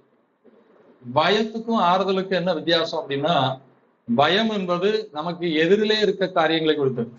இது இப்படி ஆயிருமோ, இது இப்படி நடந்துருமோ, அல்லது இதை ஒரு எதிரி இருக்கிறானே, அல்லது ஒரு வியாதி இருக்கிறதே, இன்னும் அது நடைபெற்று முடியவில்லை, ஆனால் பயமுறுத்தி கொண்டிருக்கிற காரியம். அங்கே தைரியப்படுத்துவதற்கும் இயேசு உயிரோடு இருக்கிறார் என்ற செய்தி. ஆறுதல் என்பது நாம் எதிர்பாராத ஒன்று, நாம் நினையாத ஒன்று நம்முடைய வாழ்க்கையில நிகழ்ந்து விட்டது. இப்ப நமக்கு ஆறுதல் தேவை. ஒரு மனிதர் இப்படி சொன்னார். ஒரு பைக்ல போய்கிட்டே இருக்கிறான், திடீர்னு ஒரு மாடு குறுக்க வருது. ஆண்டவரே காப்பாத்தும், கடவுளே காப்பாத்துனா, ஆனா நினைஞ்சிட்டான், மோதி கீழே விழுந்து கால் உடஞ்சு போச்சு.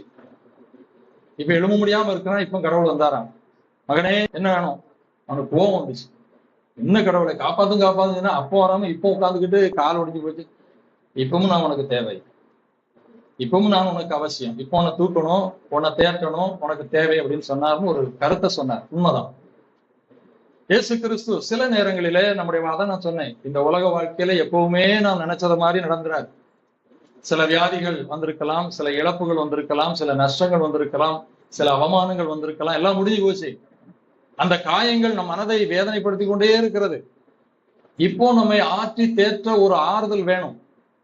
அதுவும் உயிர்த்தெழுந்த இயேசுவின் செய்தியால தான் முடியும்.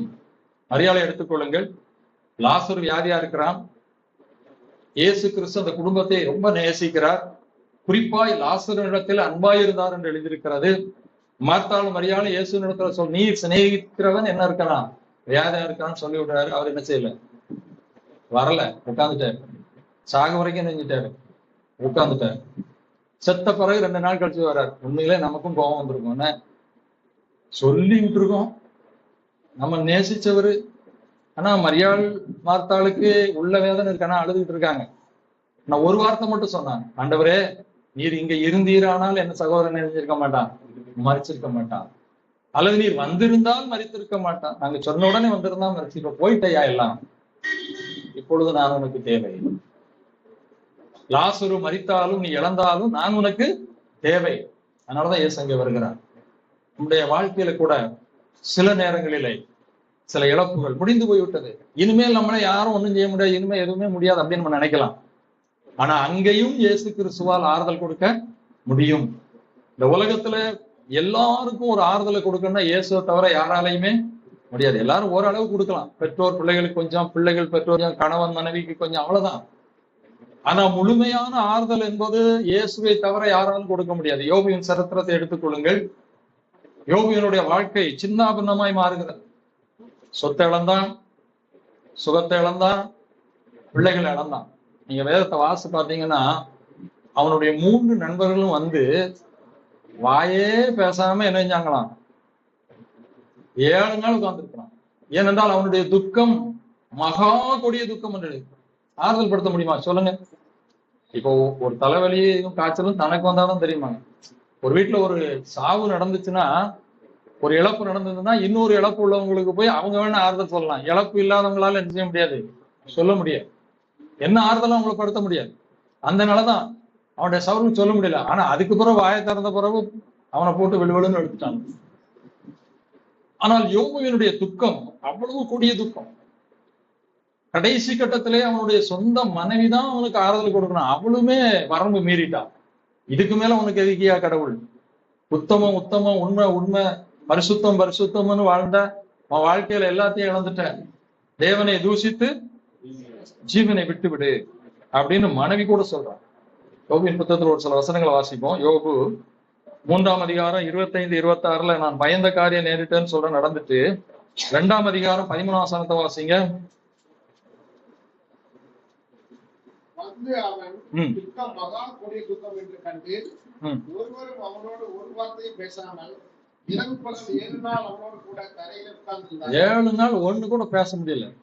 சில மக்களை ஆறுதல் படுத்தவே முடியாது, பேசனே தெரியாது. அப்படிப்பட்ட துக்கங்கள்லாம் இருக்குது. அதே நிலையில யோபுவை ஒண்ணும் பண்ண முடியல. யோபு என்ன சொல்றான் பாருங்க, 16ஆம் அதிகாரம் 20ஆம் வசனத்துல,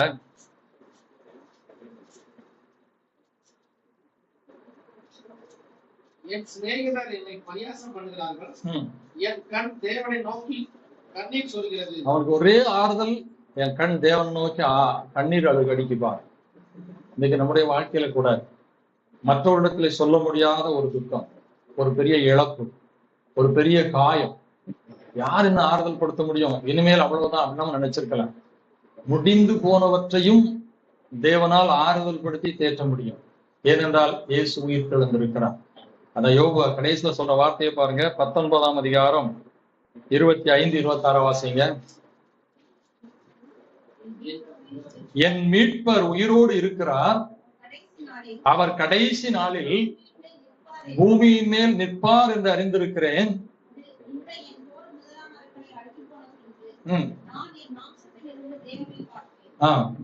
அந்நிய கண்கள் அல்ல, என் கண்களே வரை காணும். இந்த யோபுவின் புத்தகம் தான் வேதாகமத்துல முதல் புத்தகம் சொல்றாங்க. எவ்வளவு பெரிய தீர்க்க தரிசனத்தை சொல்லியிருக்கிறான் பாருங்க. என் மீட்பர் கடைசி நாளில் அவர் பூமியின் மேல் நிற்பார், அவர் உயிரோடு இருக்கிறார். இந்த வார்த்தை தான் யோபுவை ஆறுதல் படுத்த முடிந்தது. என் மீட்பர் உயிரோடு இருக்கிறார், எல்லாம் போனாலும் பரவாயில்ல, நான் அவரை கடைசி நாள்ல பார்ப்பேன். அன்பான தேவனுடைய பிள்ளைகளே, இயேசுவின் உயிர்த்தெழுதலின் செய்தி தான் கடைசி வரைக்கும் யாரையும் ஆறுதல் படுத்த முடியும். ஒரு துக்கம், அது ஒரு தாங்க முடியாத ஒரு இழப்பாயிட்டுனா யாருக்கும் பண்ண முடியாது.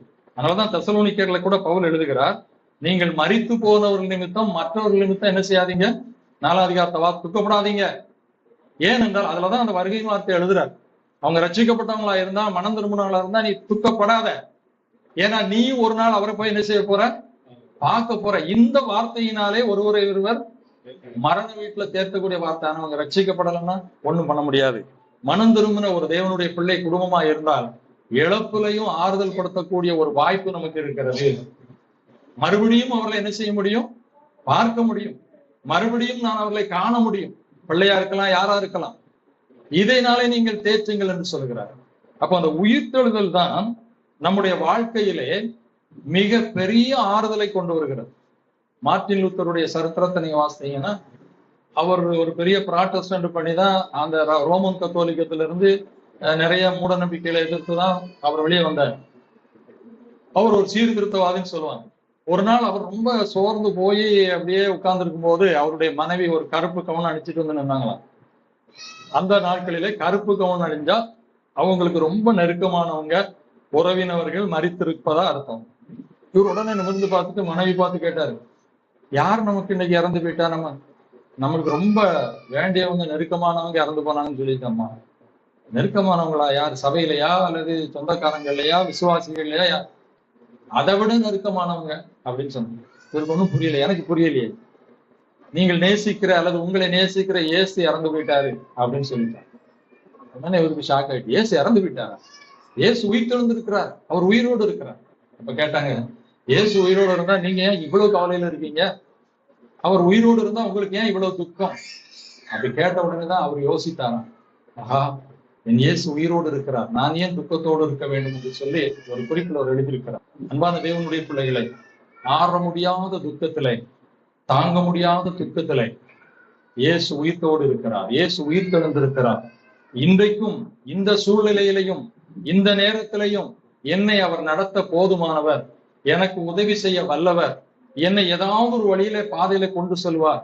இந்த குறைவு என்னை விட்டு நீங்களையே, இந்த பிரச்சனை எனக்கு முன்னாடி இருக்குதே, இப்படி ஒன்று நிகழ்ந்து விட்டதே என்றெல்லாம் எண்ணும் போது என் இயேசு உயிரோடு இருக்கிறார்.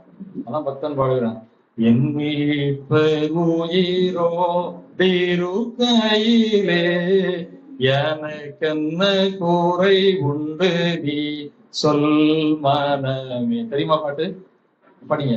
என் மீட்பருயே கையிலே எனக்கென்ன கூரை உண்டு நீ சொல் மன. சேர்ந்து வாடுவோம். கவலைகள் தீர்ப்பார், கண்ணீர் துடைப்பார், கடைசி மட்டும் கைவிடாதிருப்பார், பாவ மன்னிப்பளிப்பார், பாக்கியம் கொடுப்பார், பரம பதவியினை எடுப்பார், என் மீட்பரும் எனக்கென்ன குறை உண்டு நீ சொல். நமக்கு அப்படி துன்பம் வரும்போதெல்லாம் அப்படி அமைதியா உட்கார்ந்து இந்த பாடல்களை பாடும்போது, இப்போ நம்ம வந்திருக்கிற பாடல்கள் எல்லாம் நம்மளை பரவசப்படுத்தவும் நம்மளை சும்மா ஒரு உற்சாகப்படுத்தும். ஆனால் அன்றைக்குள்ள பாடல்கள் எல்லாம் அனுபவத்துல எழுதின பாடல்கள். நான் ஒரு பாடலை படிச்ச வேதநாத சாஸ்திரியார் இருக்கும்போது, அவர் இலங்கையில ஊழியத்துக்கு போயிருக்கும் போது, அவர் ஊழியத்துல கொண்டு போன துணி எல்லாத்தையும் ஒருத்தன் திருடிட்டு போயிட்டான். இன்னைக்கு உள்ளவங்கன்னா உடனே வாய் திறந்து கேட்டுருவாங்க, அவர் யார்த்த கேட்க முடியும், என்ன செய்யனே தெரியல. அப்போ உட்கார்ந்துதான் நெஞ்சமே நீ கலங்காதே, பஞ்சர் பகை செய்தாலும் ஆன வீடு கொள்ளை போனாலும் என்ன செய்யாத, நெஞ்சே நீ கலங்காதே, சீயோன் மலையின் ரட்சகனை மறவாதே, அந்த பாட்டை எழுதி பாடிட்டே இருந்திருக்கிறார். வழியில போன ஒருத்தன் யாரோ ஒரு பக்தன் துக்கத்துல பாடுற மாதிரி இருக்குன்னு விட்டுட்டு வந்திருக்கிறான். அவன் வந்து விசாரிச்சிருக்கிறான், அவருக்கு சொல்லியிருக்கிறா, அப்ப 50 ரூபா கொடுத்தாங்க. 50 ரூபா ரொம்ப பல 100 வருஷத்துக்கு முன்னாடி. அவர் அந்த அனுபவத்துல எழுதின பாடல், நெஞ்சே நீ கலங்காதே, சீயோன் மலையின் ரட்சகனை மறவாதே. இப்படியெல்லாம் பாடல்கள் அன்றைக்கு அனுபவத்துல வந்தது. இன்னைக்கு காசுக்காகவும் மக்களை உற்சாகப்படுத்துவதற்கும் நடனம் பண்ணுவதற்கும் பாட்டு எழுதிட்டு இருக்காங்க. அந்த பக்தன் என் மீட்பர் உயிரோடு இருக்கும் போது நான் ஏன் பயப்படணும். பல இடங்களில சங்கீதக்காரன் அப்படிதான் சொல்லுவான். அப்படியே பேசி அவனுக்கு அவனே ஆறுதல் சொல்லுவான். என்ன நீ என்ன செய்யாத, கலங்காத, எனக்கு ஒத்தாசை வரும் பதவங்களுக்கு நேராக என் கண்களை ஏறெடுத்து. நமக்கு நாமே பேசிக் கொள்கிறது, நமக்கு நாமே பாடுகிறது. துன்பத்தின் வேளையில அப்படிப்பட்ட நேரத்துல அமைதியா உட்கார்ந்து தேவ வார்த்தைகளை தியானிக்கணும். இன்னைக்கும் ஆண்டவர் எப்படி இன்னைக்கு ஆறுதல் படுத்துக்கிறார். இன்னைக்கு நேர்ல வந்து படுத்தல, அதுக்குதான் வேத வசனங்களை நம்முடைய கைகளிலே என்ன செய்து விட்டால் எழுதி கொடுத்திருக்கிறார். சங்கீதக்காரன் சொல்கிறான், உங்களுடைய வேத வசனங்கள் எனக்கு ஆறுதலா இருக்கிறபடினாலதான் நான் இன்னும் துக்கத்துல என்ன செய்யல, அமிழ்ந்து போகவில்லை. ஆகவே இந்த வேத வசனங்கள் நம்ம இன்றைக்கு ஆறுதல் படுத்துகிறது.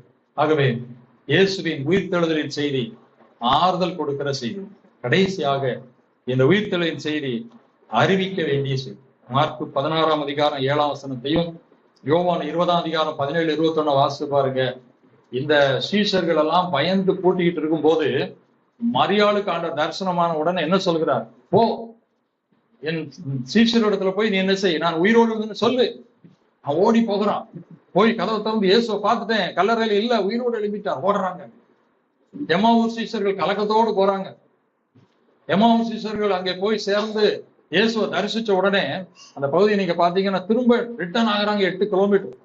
அந்த இயேசுவை கண்டோம், இயேசு உயிரோடு எழுப்பி விட்டார். அறிவிக்க வேண்டிய செய்தி. இன்றைக்கு அறிவிக்க வேண்டிய நிறைய செய்திகளும் அறிவிச்சுக்கிட்டு இருக்கிறோம். ஆனா முக்கியமான செய்தி, இயேசு உயிரோடு இருக்கிறார், இயேசு உங்களுக்காக உயிர்த்தெழுந்திருக்கிறார். இதுதான் இன்னைக்கு அறிவிக்க வேண்டிய செய்தி. இதுதான் அதிசயமான செய்தி. இன்னைக்கு ஒரு சேலை நல்லா இருந்துச்சுன்னா, ஒரு மருத்துவர் நல்லா இருந்தா நம்ம போய் எல்லாரையும் சொல்றோம். தப்புன்னு நான் சொல்லல, நல்ல விஷயங்களை மற்றவங்களுக்கு சொல்றதுல தப்பு இல்லை. ஆனா எல்லாத்தையும் விட முக்கியமான செய்தி, அறிவிக்க வேண்டிய செய்தி எது? இயேசு உயிரோடு இருக்கிறார். ஒரு உயிர்த்தெழுதல் நமக்கு இருக்கிறது. அந்த உயிர்த்தெழுதல்ல பங்கு பெறணும்னா நீங்க இப்பவே உயிரோடைய வேண்டும். இதுதான் சுவிசேஷம். ஆனா இன்னைக்கு இயேசுவை வச்சு அறிவிக்கிறதே சுவிசேஷத்தை எப்படியோ அறிவிக்க ஆரம்பிச்சுட்டாங்க. இயேசு கிட்ட வந்தா உங்களுக்கு வியாதி சோமாகும், உங்க வியாபாரம் செழிக்கும், உங்க பிள்ளை ஃபர்ஸ்ட் மார்க் எடுக்கும், உங்க பிள்ளைக்கு கல்யாணம் நடக்கும். இதைத்தான் இயேசு அறிவிச்சுக்கிறாங்க. ஊழியமா போயிட்டு இயேசு ஒரு நாளும் சொல்லல. இயேசு அற்புதம் செய்கிறார், ஆசீர்வதிக்கிறார், அதுல மாற்று கருத்து இல்லை. ஆனா எல்லா நேரத்திலையும் எல்லாருக்கும் அப்படிதான் செய்வாருன்னா சொல்லி சுவிசேஷம் அறிவிச்சு கொண்டு வர முடியாது. ஏனென்றால் இன்றைக்கு எத்தனையோ இயேசுக்குள் வந்தவர்களும் கூட சில பாடுகளுக்குள்ள போறாங்க. அப்ப இயேசுவை ஏற்றுக்கொள்வதற்கான மிக முக்கியமான காரணம், நித்திய ஜீவன் உனக்கு இயேசுவை தவிர இல்லை. இயேசு என்ன அறிவிக்க சொன்னார் பாருங்கள். லூக்கா எழுதின சுவிசேஷம் 24ஆம் அதிகாரம் 47ஆம் வசனத்தை வாசிங்க. லூக்கா 24:47.